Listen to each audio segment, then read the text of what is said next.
Subscribe કરો એ high news India ચેનલને, પછી યુટ્યુબ એપ પર બેલ આઇકોનનું બટન દબાવો અને નિહાળો a high news India channel.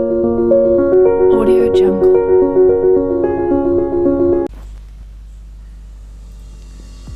સુપ્રસિદ્ધ યાત્રાધામ અંબાજી ખાતે આવતીકાલથી ભાદરવી પૂનમના મેળાનો શુભારંભ થશે. જો કે મેળાના આગલા દિવસે જ યાત્રિકોનો ભારે ઘસારો જોવા મળ્યો હતો અને અંબાજી મંદિર પરિસર બોલ માડી અંબે જય જય અંબેના નાદથી ગુંજવા લાગ્યા છે. અમદાવાદથી નીકળેલો વ્યાસવાડીનો સંઘ પણ આજે અંબાજી ખાતે પહોંચ્યો હતો અને મેળાના આગલા દિવસે પોતાની 52 ગજની ધજા માતાજીના મંદિરે ચડાવીને ધન્યતા અનુભવી હતી. વ્યાસવાડી પગપાળા સંઘ નવા વડજ અમદાવાદ અમારા 30 વર્ષ પૂરા કરી અમારું 31મું વર્ષ છે. અમે દર વખતે નોમના દિવસે ધજા ચડાવીએ છીએ, પણ આ વખતે અમે આઠમના દિવસે ધજા ચડાવીએ છીએ. એનું મુખ્ય કારણ એ છે કે દિવસે અંબાજીમાં વધારે પડતી ભીડ વધતી જતી હોવાથી અમે આ વખતે આઠમની ધજા ચડાવવાનું નક્કી કરેલ છે. એકચ્યુઅલમાં જે આગાહી છે વરસાદની, એના કારણે સરકારે રસ્તામાં પણ વ્યવસ્થા સારી એવી કરેલી છે, અહીંયા પણ વ્યવસ્થા કરેલી છે. માતાજીને એટલી પ્રાર્થના કરીએ કે બધા ભક્તો શાંતિથી દર્શન કરી અને પોતાના ઘરે પરત થાય, અને નવરાત્રિમાં માતાજીને પોતાના ઘરે આવવા માટે અમે આમંત્રણ પણ આપવા માટે આવેલા છીએ. માર્ગ પરિવહન અને રાજ્ય માર્ગ મંત્રાલય ભારત સરકારના સહયોગથી બનાસકાંઠા જિલ્લાના પાલનપુર શહેર ખાતે રાષ્ટ્રીય ધોરીમાર્ગ 58 અને રાષ્ટ્રીય ધોરીમાર્ગ 27 પર LC 165 પર ₹89.10 કરોડના ખર્ચે નવનિર્મિત રેલવે ઓવરબ્રિજ નિર્માણ કરવામાં આવ્યું છે, જેનું લોકાર્પણ સમારોહ ભાદરવી પૂનમ મેળાના પ્રારંભે 12 સપ્ટેમ્બરના રોજ વિધાનસભાના અધ્યક્ષ શંકરભાઈ ચૌધરીના હસ્તે કરવામાં આવશે. આ પ્રસંગે કેબિનેટ મંત્રી શ્રી બળવંતસિંહ રાજપૂત તથા ધારાસભ્ય અનિકેતભાઈ ઠાકર સહિતના મહાનુભાવોની ગરિમામય ઉપસ્થિતિમાં બ્રિજને પ્રજા માટે ખુલ્લો મૂકવામાં આવશે. 17 મીટર ઊંચાઈ પર રોટરીવાળા દેશનો પ્રથમ અને આ પ્રકારનો ત્રીજો બ્રિજ છે, જ્યારે ગુજરાતનો આ પ્રથમ પિલર પરથી 3 લેગ એલિવેટેડ બ્રિજ છે. આવો 3 લેગ એલિવેટેડ બ્રિજ સૌપ્રથમ ચેન્નઈમાં બન્યો હતો. આ બ્રિજની વિશેષતા એ છે કે બ્રિજમાં 16,000 મેટ્રિક ટન સિમેન્ટ વપરાયું છે, તેમજ 3600 મેટ્રિક ટન લોખંડનો વપરાશ કરવામાં આવ્યો છે. પાલનપુર અને આબુ તરફથી 1700 મીટર લંબાઈના લેગ બનાવવામાં આવ્યા છે, જ્યારે પાલનપુર અને આબુ રોડ તરફ 2 લાઇન અને અંબાજી તરફ 4 લાઇન લેગ બનાવવામાં આવ્યા છે. જીપી કન્સ્ટ્રક્શન કંપની દ્વારા આ બ્રિજ બનાવવામાં આવ્યું છે. આ આખો બ્રિજ 79 પિલ્લર પર ઊભો છે, જેમાં 84 મીટરના ઘેરાવાનો સર્કલ સેલ્ફ પોઈન્ટ બનાવવામાં આવ્યું છે. આ બ્રિજમાં કુલ 180 ગટર કોન્ક્રીટના છે અને 32 ગટર સ્ટીલના લગાવવામાં આવ્યા છે. પિરામિડ સાથે બ્રિજની ઊંચાઈ 18 મીટર છે. આ બ્રિજ ઉપર આબુ રોડથી અંબાજી તરફ જતા વાહનો પસાર થશે અને પાલનપુરથી અંબાજી તરફ જતા વાહનો પસાર થશે. બ્રિજના વિવિધ સ્થળો ઉપર દિશા સૂચક બોર્ડ લગાવવામાં આવ્યા છે. બ્રિજના ઉદ્ઘાટનને લઈને બ્રિજને રોશનીથી સજાવવામાં આવતા શહેરીજનોમાં બ્રિજના ઉદ્ઘાટનને લઈને ઉત્સુકતા જોવા મળી રહી છે. આ બ્રિજના લોકાર્પણથી લોકોને અવરજવરથી સુવિધા સાથે ટ્રાફિક સમસ્યામાંથી છુટકારો મળશે.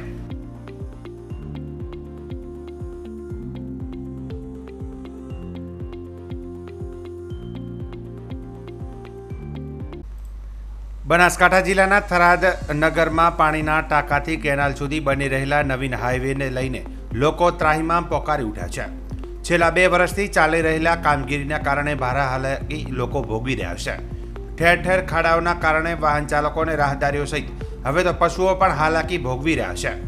ડાયમંડ પેટ્રોલ પંપ સામે ખાડામાં આખલો ખાબક્યો હતો, જેને લઈને ફાયર ટીમ અને રાહદારીઓએ ખાડામાંથી બહાર કાઢ્યો હતો. તો બીજી બાજુ થરાદની મુખ્ય નર્મદા કેનાલ ઢીમા પુલ નજીક આખલો ખાબકેલ તેવો કોલ મળતા તાત્કાલિક ઘટના સ્થળે પહોંચી વરસાદના લીધે થોડી મુશ્કેલી પડી, પણ મહામુસીબતે રાહદારીઓની મદદથી આખલાને કેનાલમાંથી જીવિત બહાર નીકાળીને ખુલ્લા વિસ્તારમાં છોડી દેવામાં આવ્યો હતો. જો કે આ સમગ્ર મામલે યે ન્યૂઝ ઇન્ડિયાના પ્રતિનિધિએ ફાયર ઓફિસર વિરમજી રાઠોડ સાથે ટેલિફોનિક વાતચીત કરી હતી, જેમાં જણાવ્યું હતું કે આજરોજ વહેલી સવારે થરાદમાં નવી બની રહેલા 6 લાઇન હાઈવે રોડની કામગીરી માટેના ખોદકામના ખાડામાં ડાયમંડ પેટ્રોલ પંપની સામે તેમજ ઢીમા પુલ નજીક આખલો ખાબકેલ તેવો કોલ મળતા તાત્કાલિક અમે ઘટના સ્થળે પહોંચી મહામુસીબતે રાહદારીઓની મદદથી આખલાને બહાર નીકાળીને ખુલ્લા વિસ્તારમાં છોડી દેવામાં આવ્યો હતો તેમ જણાવ્યું હતું. બનાસકાંઠા જિલ્લાના થરાદ શહેરમાં વિવિધ શેરીઓમાં ગણપતિ બાપાની મૂર્તિની સ્થાપના કરી અને ઉજવણી કરવામાં આવી રહી છે. જેમાં થરાદના વજીરવાસમાં ગણપતિ બાપાની મૂર્તિની સ્થાપના કરી રાત્રે ભવ્ય ગરબાનું આયોજન કરવામાં આવ્યું છે અને આ ગણપતિ મહોત્સવમાં મહિલાઓએ ગરબામાં રાત્રે રમઝટ બોલાવી હતી. આ ગણપતિ મહોત્સવમાં યુવા અગ્રણી સંજયસિંહ રાજપૂતે ગણપતિ મહોત્સવના ગરબામાં રાત્રે હાજરી આપી હતી. તેમજ આ ગણપતિ મહોત્સવનું આયોજન આરપી ગોહિલ, લક્ષ્મણભાઈ ભગત, રામજીભાઈ જોજા, ગણપતભાઈ જોજા, વિહાભાઈ પરમાર, દિનેશભાઈ પરમાર, ચમનભાઈ, દીપકભાઈ રાજપૂત, અશ્વિનભાઈ જોજા સહિતના યુવકો દ્વારા ગણપતિ મહોત્સવની ભવ્ય ઉજવણી કરવામાં આવી રહી છે.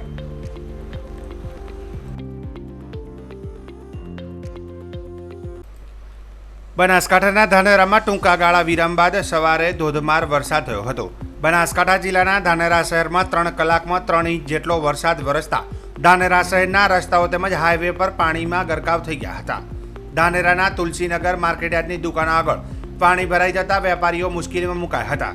જ્યારે ધાનેરાથી રાજસ્થાનના સાચોરને જોડતા નેશનલ હાઈવે નંબર 168 પર પાણી ભરાઈ જતા વાહન ચાલકો મુશ્કેલીમાં મુકાયા હતા. હાઈવેને અડીને આવેલ ધાનેરાના રાજ મંદિર ટોકીજ સામે ગરીબોની દુકાન આગળ પાણી ભરાઈ જતા વેપારીઓ ત્રાહિમામ પોકારી ઉઠ્યા છે. ત્યારે ધાનેરા નગરપાલિકા દ્વારા પ્રી મોન્સૂન પ્લાનિંગ જે કરવામાં આવ્યું હતું તે નિષ્ફળ ગયું છે અને ધાનેરાની ગટરોમાં પાણી બેક મારતા ગટર તેમજ વરસાદી પાણી દુકાનો તેમજ સોસાયટીઓ આગળ ફરી વળ્યા છે. ઉમિયાનગર, સુદામાપુરી, જૂના બસ સ્ટેન્ડ, નગરપાલિકા, મામલતદાર કચેરી, સરકારી કચેરીમાં પણ પાણી ભરાયા હતા. પાણી ભરાતા લોકો મુશ્કેલીમાં મુકાયા હતા. આમ અનેક સ્થળે પાણીના તળાવો ભરેલા જોવા મળ્યા હતા. ધાનેરા મંદિર બાજુ નગરપાલિકા તરફથી ભૂગર્ભ પાઇપલાઇન નાખવામાં આવી છે, જેમાં કરેલા લાખો રૂપિયા પાણીમાં વહેતા જોવા મળ્યા હતા અને તેમના કામ ઉપર પાણી ફરી વળ્યું હતું. પાણીના વહેણની દિશા વિરુદ્ધ મુકેલ ગટર લાઇનોની કામગીરી પ્રક્રિયા નિષ્ફળતા જોવા મળી હતી. ગટરો બુરી નાખવાથી પાણી ભરાવો થયો હતો. વારંવાર પાણી ભરાતા નગરપાલિકાની અનેક વખત રજૂઆત કરવા છતાં નગરપાલિકા આંખ આડા કાન કરી રહી છે. આ બાબતે ધારાસભ્ય ધાનેરાના લોકોના પ્રશ્નો ઉઠાવે તેવી માંગ છે. અમારા ઘરમાં ચોમાસામાં આટલું બધું પાણી ભરાય, બધી વસ્તુઓ પલળી જાય, અમારે હેડવું ક્યાંથી, ગંદકીઓ થાય, બધું આટલું બધું થાય તો બી નગરપાલિકાવાળા બધું પાણી બીજું ઉતરી જાય, 2-3 દિવસ પછી આવે. તમે વાત કરી નગરપાલિકામાં જાણ કરેલી બધી? પણ ખબર જ હોય ને નગરપાલિકામાં કે કયા બાજુમાં વિસ્તારોમાં પાણી ભરાય, બધી ખબર હોય ને. અમે વેરો બધું બરાબર રેડી ભરીએ તો બી આ પાણી બીજા ઉતરી જાય, ગંદકી થાય, નવાળવા વાળા આવે, ગટરો સાફ કરાવવા. કઈ સોસાયટીમાં રહે? સુદામાપુરી. આજે નગરપાલિકા વિસ્તારમાં તથા પંચાયત કે મામલતદાર કચેરી આગળ એટલું પાણી ભરાયું છે કે કોઈ કામ કરવું હોય તો પંચાયતમાં ત્યાં જવું હોય તો બહુ હેરાન થાય છે. ધાનેરા નગરપાલિકા આગળ તમામ સોસાયટીમાં પાણી ભરાય. ધાનેરામાં 3 ઇંચ વરસાદ હોવા છતાં પણ એટલું પાણી ભરવાનું હોય તો ધાનેરામાં 10 ઇંચ વરસાદ વરસે તો ધાનેરાની કેટલી પરિસ્થિતિ નાજુક થઈ જાય છે. ધાનેરા નગરપાલિકા વેરો વસૂલવામાં મશગુલ છે. રાત દિવસે પણ ચાલુ છે વરસાદમાં, પણ વરસાદમાં ગટર છલકતી હોય તો રિપેરિંગ કરવામાં કોઈ મશગુલ રસ દાખવતી નથી. તો અમે નગરપાલિકાને વિનંતી કરીએ છીએ કે તાત્કાલિક ધોરણે આ જો બધું સોલ્યુશન લાવે અને આ રિપેરિંગ કરવામાં આવે એવી વિનંતી કરીએ છીએ. ધાનેરા શહેરની નગરપાલિકા સુવિધા આપવામાં 0 છે અને વેરા ઉઘરાવવામાં હીરો થઈ રહી છે. હમણાં વેરા ડબલ કરી નાખ્યા, પણ આજે ધાનેરા શહેરની હાલત જળબંબાકાર થઈ ગઈ છે. માત્ર થોડા જ વરસાદની અંદર ધાનેરા શહેરના અનેક વિસ્તારોમાં પાણી ભરાઈ ગયા છે. તુલસીનગર, ઉમિયાનગર, નેનાવા હાઈવે, જ્યાં જુઓ ત્યાં પાણીનું સામ્રાજ્ય અને ખાડાઓનું સામ્રાજ્ય થઈ ગયું છે. આ નગરપાલિકા સુવિધા કેમ નથી આપતી એના માટે પ્રજા જવાબદાર છે. પ્રજા સવાલ નથી પૂછતી કે તમે વેરા ડબલ કરો છો પણ સુવિધા ક્યારે આપશો. ધાનેરા શહેરમાંથી જો પાણીના નિકાલની યોગ્ય વ્યવસ્થા નહીં થાય તો એક દિવસ જો 8 થી 10 ઇંચ વરસાદ કુદરતે આપી દીધો તો ધાનેરા શહેર જળબંબાકાર થઈ જશે અને પ્રજાને ખૂબ હાલાકી ભોગવવી પડશે, વેપારીઓ બરબાદ થઈ જશે. મહેસાણા જિલ્લાના ઊંઝામાં કડવા પાટીદારોના કુળદેવીમાં ઉમિયા માતાજીના મંદિર ખાતે મુખ્યમંત્રી ભૂપેન્દ્રભાઈ પટેલના ધ્વજા મહોત્સવનો પ્રારંભ થયો છે. ધ્વજા મહોત્સવ બાદ ઉમિયાબાગ ખાતે ઉછામણીના દાતાઓનો સન્માન સમારંભ પણ યોજાયો હતો. 7 દિવસમાં લાખો શ્રદ્ધાળુઓ ઉમિયા માતાજીના ચરણોમાં શીશ ઝુકાવી ધન્યતા અનુભવશે. મંદિરની સ્થાપના વર્ષ 1868માં થઈ હોવાની 1868 ધજા ઉપરાંત 11,111 ધજા ચડાવવામાં આવશે. ઊંઝા ઉમિયા માતાના મંદિરને પ્લાસ્ટિક મુક્ત બનાવાયું છે. મંદિરમાં કપડાની થેલી માટે મશીન મૂકવામાં આવ્યું છે. ₹5 સિક્કો નાખતા જ મશીનરીમાંથી કાપડની થેલી મળશે. મુખ્યમંત્રીના હસ્તે મશીનનું ઓપનિંગ પણ કરવામાં આવ્યું હતું. આ અવસરે પૂર્વ નાયબ મુખ્યમંત્રી નીતિનભાઈ પટેલ, મહેસાણાના સાંસદ સહિતના મહાનુભાવ ઉપસ્થિત રહ્યા હતા. પોતાના સંબોધનમાં મુખ્યમંત્રી ભૂપેન્દ્રભાઈ પટેલે જણાવ્યું હતું કે આપણે વિકાસની સાથે વિરાસતને પણ આગળ લઈ જઈ રહ્યા છીએ. અને જ્યારે આસ્થાનું કેન્દ્ર આપણે કહેતા હોઈએ માતાજી એટલે તાકાત. દરેકે દરેક દુઃખ, વ્યક્તિગત દુઃખ હોય, સામાજિક દુઃખ હોય, કૌટુંબિક દુઃખ હોય, આ દરેક દુઃખમાંથી આપણે બહાર નીકળવાની જો કોઈ તાકાત મળતી હોય તો એ આપણને માતાજી પાસેથી મળતી હોય, શક્તિ પાસેથી મળતી હોય. દરેકે જણાની અંદર ખૂબ આસ્થાથી દરેકે દરેક કાર્યક્રમ અત્યાર સુધીના આપણે જોયા છે, ખૂબ સારી રીતે ઉજવાયા છે. અને દરેકે દરેક આપણા સમાજે તો અંદર ભાગ લીધો જ છે, પણ દરેક સમાજે એની અંદર ભાગ લીધો છે. એ આપણા માટે ખૂબ એટલે માતાજીની શક્તિ, માતાજીની તાકાત. અને અહીંયાથી હમણાં નીતિનભાઈ કહેતા હતા એમ કે દેશ અને દુનિયામાં પણ માતાજીનો ડંકો આપણા બધા દ્વારા આપણે છેક સુધી પહોંચાડ્યો છે કે ભાઈ માતાજી છે તો બધી તાકાત છે. ને એ બધી તાકાત જો સદુપયોગ કરીશું અને તો જ આપણે સાથે રહીને આગળ વધી શકીશું. માન્ય નરેન્દ્રભાઈએ હર હંમેશ વિરાસત બી વિકાસ બી, વિરાસત સાચવીને, આપણી સંસ્કૃતિ સાચવીને જો આપણે આગળ વધીશું તો જ વિકાસ આપણો લાંબો સમય સુધી ટકી શકશે. આપણી સંસ્કૃતિ નહીં સચવાય તો આપણે ક્યાંક ને ક્યાંક પાછા પડી જઈશું. વિરાસત અને વિરાસતની સાથે વિકાસ, અને એ મંત્ર સાથે માન્ય નરેન્દ્રભાઈના નેતૃત્વમાં આપણે ત્રીજી વખત માન્ય નરેન્દ્રભાઈ વડાપ્રધાન બન્યા છે ત્યારે આપણે સૌ સાથે મળી અને આપણે આગળ વધવું છે. આજે અમારા મુખ્યમંત્રી જોગાનું યુગ એ પણ પટેલ છે, જોગાનું યુગ. અને આજે મા ઉમાનો ધજાનો જે કાર્યક્રમ છે, આજે ભાદરવા સુદ પૂનમ સુધી લોકો ચાલતા ધજા લઈને અહીંયા આવશે મા ઉમિયાના દર્શન કરવા, અને બધાને દર્શન કરાવશે ધજાના, અને બધા દર્શન કરશે પોતે પોતાની ધજા મા ઉમાની ચડાવશે. આજે કોના હસ્તે આપણે ધજા ચડાવી છે? આજે પ્રથમ ધજા આપણા મુખ્યમંત્રી ભૂપેન્દ્રભાઈ પટેલના હાથે પ્રથમ ધજા ચડાવી અને ધજાનું કાર્યક્રમ ચાલુ કર્યો. બીજા કેવા કાર્યક્રમો છે? આજે આખા વિસ્તારમાં મા ઉમાનો રથ ફરશે. મા ઉમાના ભક્તો ગુજરાત, અમદાવાદ અને દુનિયાની અંદર પણ આજનો કાર્યક્રમ જોતા રહે છે કે મા ઉમાના ભક્તો દેશ અને દુનિયામાં છે પાટીદારો. એ પાટીદારો મા પ્રસંગનો અહીંનો કાર્યક્રમ એવરેજ જોતા હોય છે. સમગ્ર વિશ્વમાં 134 દેશમાં વસતા કરવા પાટીદાર સમાજના સહિત તમામ જ્ઞાતિના લોકોએ કેવો ઉમળકો બતાવે છે આપણે ધજા મહોત્સવને સફળ બનાવવા માટે. સ્વાભાવિક જોઈએ તો કોઈ પણ ધાર્મિક કાર્યક્રમ હોય કે એના વિસ્તારમાં, એના સમાજમાં એની કોમ પૂરતો મર્યાદિત રહેતો હોય છે. પરંતુ આ વખતે અમને કહેતો બહુ આનંદ છે કે આ મહોત્સવની અંદર તમામ જ્ઞાતિ જાતિના ભાઈઓ, હરિજન ભાઈઓથી મળીને બ્રાહ્મણ ભાઈઓ સુધી જોડાયા છે. વિદેશોથી પણ ઘણા દેશોમાંથી ધજાઓના બુકિંગ થયા છે. લગભગ 700થી પણ વધારે ધજાઓ વિદેશોથી મળી છે. આ મા ઉમિયાનો પ્રચાર પ્રસારની સાથે સાથે માતાજી પ્રત્યેની શ્રદ્ધા દિન પ્રતિદિન વધતી રહી છે. માતાજી સંસ્થાન એક ધાર્મિક સંસ્થા છે. અવારનવાર મોટા મોટા ધાર્મિક કાર્યક્રમો કર્યા છે. આ પ્રસંગે મા ઉમિયાનો ધજા મહોત્સવનું આયોજન કર્યું છે. લાખો લોકો આમાં પધારશે. આજ રોજ ગુજરાતના માનનીય મુખ્યમંત્રી શ્રી ભૂપેન્દ્રભાઈ પટેલના શુભ હસ્તે એનો ઓપનિંગ શુભારંભ કરાવવાનો છે. સાથે સાથે ગુજરાતના પૂર્વ નાયબ મુખ્યમંત્રી શ્રી નીતિનભાઈ પટેલ સાહેબ પણ પધારશે. અમારા સાથે હોદ્દેદારશ્રીઓ, ટ્રસ્ટીશ્રીઓ, દાતાઓ અને મોટી સંખ્યાની અંદર ઉમા ભક્તો જોડાશે. ખાસ વિશેષ 1868 જેટલી બહેનો ઝવેરા યાત્રામાં ભાગ લેવા માટે પણ જોડાશે. ભવ્ય દાતાઓનું સન્માન કરી ભવ્ય નગરયાત્રા કાઢવામાં આવશે. આ રીતે આજે આ શોભાયાત્રાનો શુભારંભ કરવામાં આવશે. 7 દિવસ 1868 અમારી પ્રાગટ્ય ધજાઓ અને 11,811 ધર્મ ધજાઓ 7 દિવસ દરમિયાન ચડાવવામાં આવશે અને ભાદરવી સુદ પૂનમના દિવસે પૂર્ણાહુતિ કરવામાં આવશે.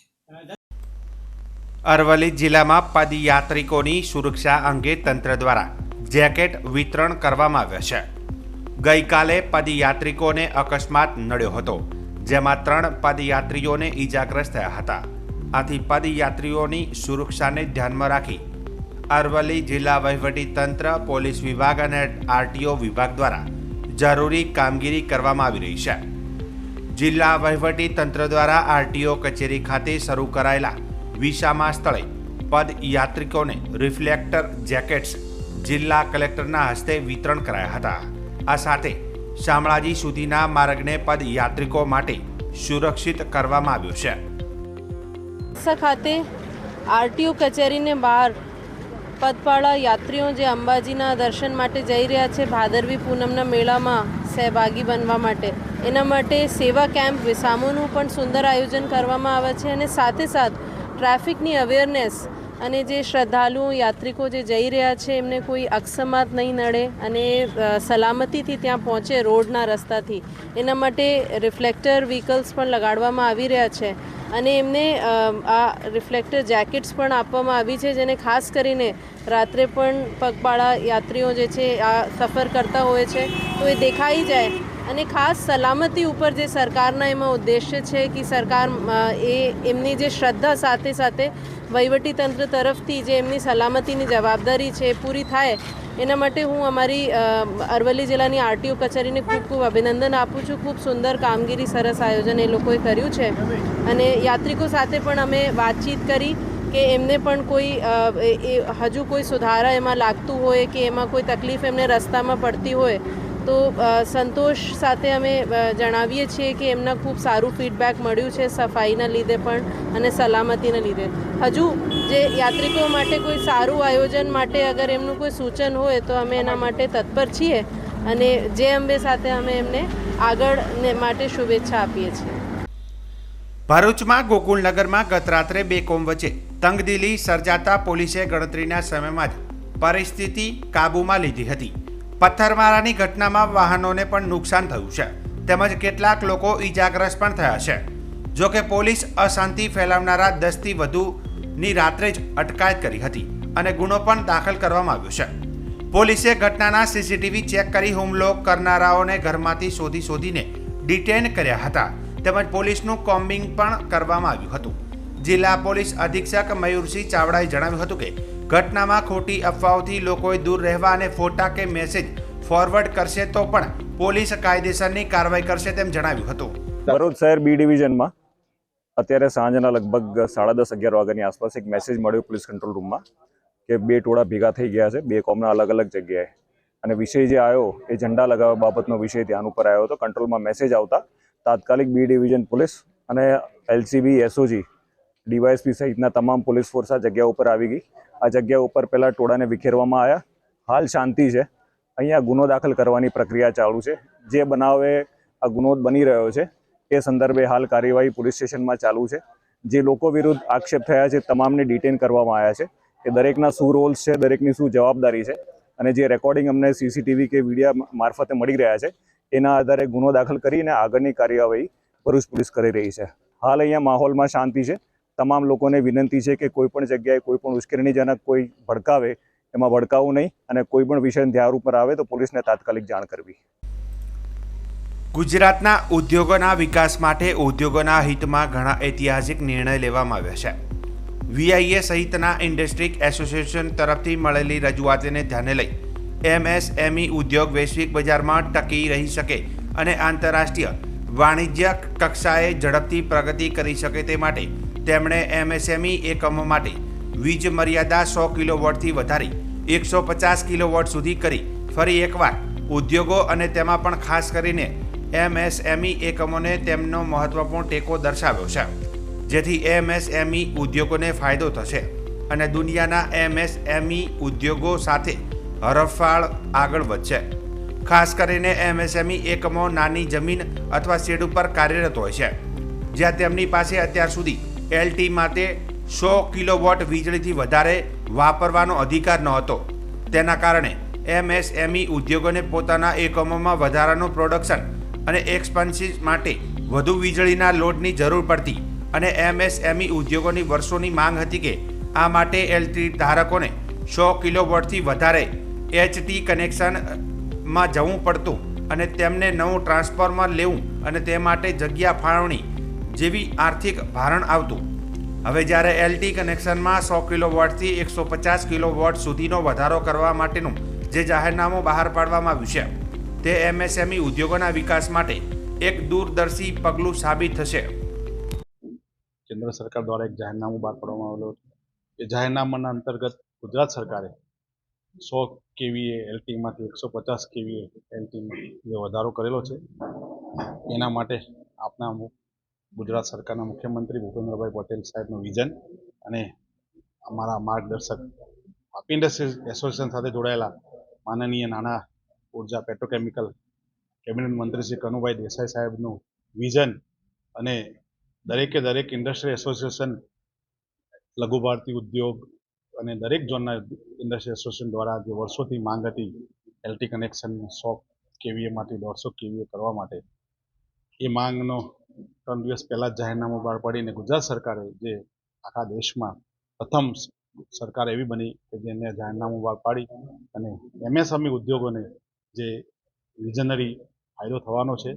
ખાસ કરીને MSME ઉદ્યોગોને એટલો બધો ફાયદો થવાનો છે કે નાના નાના ઉદ્યોગો હોય, એને જગ્યા નાની હોય, ત્યાં પ્રિમાઇસીસ નાની હોય, ત્યારે ST કનેક્શન લેવા માટે એમને CTPT કાં તો પછી પોતાની પ્રિમાઇસીસમાં જગ્યા, ST કનેક્શન માટે આર્થિક બોજ, એમને પોતાને વધારે પડતા ડિપોઝિટ માટે આ બધું વસ્તુ એમને આવતી હતી ને વર્ષોથી માંગણી હતી કે જ્યારે 100 kVAથી વધારે જ્યારે MSME પોતે ઉદ્યોગોમાં વાપરતો ત્યારે એમને પ્રોડક્શનમાં લિમિટેડ આવતી હતી અને પોતાના ત્યાં પ્રોડક્શન વધારવું હોય, મશીનરી વધારવી હોય, ત્યારે આ બધો એના લીધે ઘણો બધો એ લોકોને તકલીફ પડતી હતી.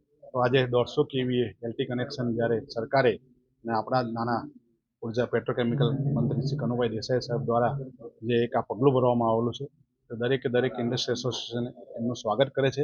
આ લઘુ ઉદ્યોગ ભારતી અને આપણા જે VIA આ ઘણા વર્ષોથી આ પ્રશ્નો માટે રજૂઆત કરી રહ્યા હતા અને આ પ્રયાસોનું આ જે થોડા દિવસ પહેલા સફળ થયું છે, એનાથી જે સ્મોલ સ્કેલ ઇન્ડસ્ટ્રીઝ આપણે કહીએ ને કે માઇક્રો, મીડિયમ ને સ્મોલ ઇન્ડસ્ટ્રીઝ જે આપણા ગુજરાતમાં જે ચાલી રહી છે, એ લોકોને ઘણો ફાયદો થશે અને ઘણી માંદી કંપનીઓ છે જેને આ જે પ્રોડક્શન પોસાતું નહોતું, હવે શું થયું કે આ ઇલેક્ટ્રિક ફર્નેસ એટલે કોઈ પણ ઇલેક્ટ્રિકમાં જ્યારે એ સ્વિચ ઓન થશે ત્યારે એ લોકોનું પર યુનિટ કોસ્ટ જે ઓલમોસ્ટ આપણે ડબલ આવતી હતી, એ ઇલેક્ટ્રિકમાં જ્યારે સ્વિચ ઓન થશે ત્યારે એ અડધી થઈ જશે, જેનાથી એમનું રનિંગ કોસ્ટ ઘટી જશે, એમનો પ્રોફિટેબિલિટી વધી જશે.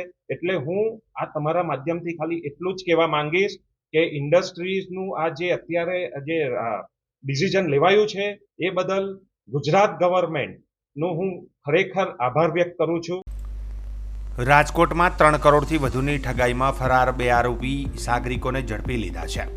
ગુનામાં આરોપીને ઝડપવા માટે DCP પાર્થરાજસિંહ ગોહિલ માર્ગદર્શન હેઠળ ACP ભરત બસિયાના રાહબરી હેઠળ રાજકોટ પોલીસે વધુ 2 શખ્સ ભૂપેન્દ્ર પટેલ અને વિજયસિંહ ચૌહાણને ગોવાથી ઉઠાવી લઈ રાજકોટ લાવી તેની ધરપકડ કરી તેને કોર્ટ હવાલે કરતા કોર્ટે બંને આરોપીઓના 7 દિવસના રિમાન્ડ મંજૂર કર્યા હતા.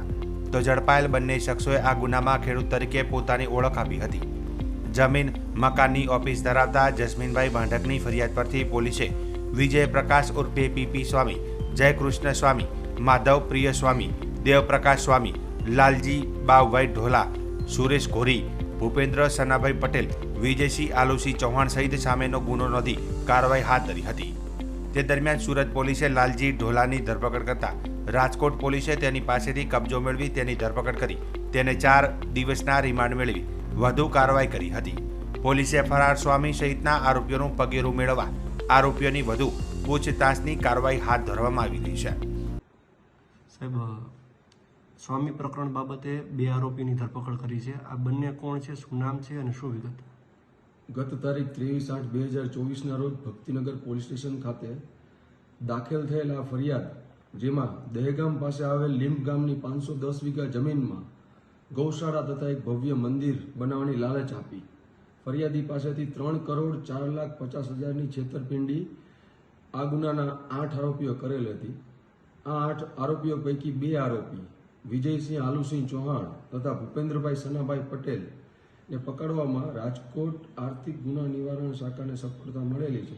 આ ઉપરાંત અન્ય એક આરોપી લાલજી ઢોલાર અને સુરત પોલીસ દ્વારા પકડવામાં આવેલ છે. આ ઉપરાંત બીજા 6 અન્ય આરોપીઓને પકડવા માટે રાજકોટ પોલીસની અલગ અલગ ટીમો બનાવીને તેઓને પકડવાની તપાસ તજવીજ ચાલુમાં છે. સાહેબ, આ બંનેનો રોલ શું છે આ સમગ્ર પ્રકરણમાં? આ બંને આરોપી વિજય આલુસિંહ ચૌહાણ તથા ભૂપેન્દ્રભાઈ સનાભાઈ બંને લીંબ ગામના વતની છે અને બંને ખેડૂત બનીને ફરિયાદી પાસેથી છેતરપિંડી કરેલ છે. સાહેબ, સ્વામીઓ અત્યારે કઈ જગ્યાએ છે, કઈ તપાસમાં બહાર આવ્યું છે? કારણ કે વિદેશ જવાની વાત છે, ત્યાં ચાલ્યા ગયા નહીં. હજી બધી એ બાબત ઉપર વધુ તપાસ તજવીજ ચાલુ છે. સબસ્ક્રાઇબ કરો એ હાઈ ન્યૂઝ ઇન્ડિયા ચેનલ ને, પછી યુટ્યુબ એપ પર બેલ આઇકોન નું બટન દબાવો અને નિહાળો a high news India channel.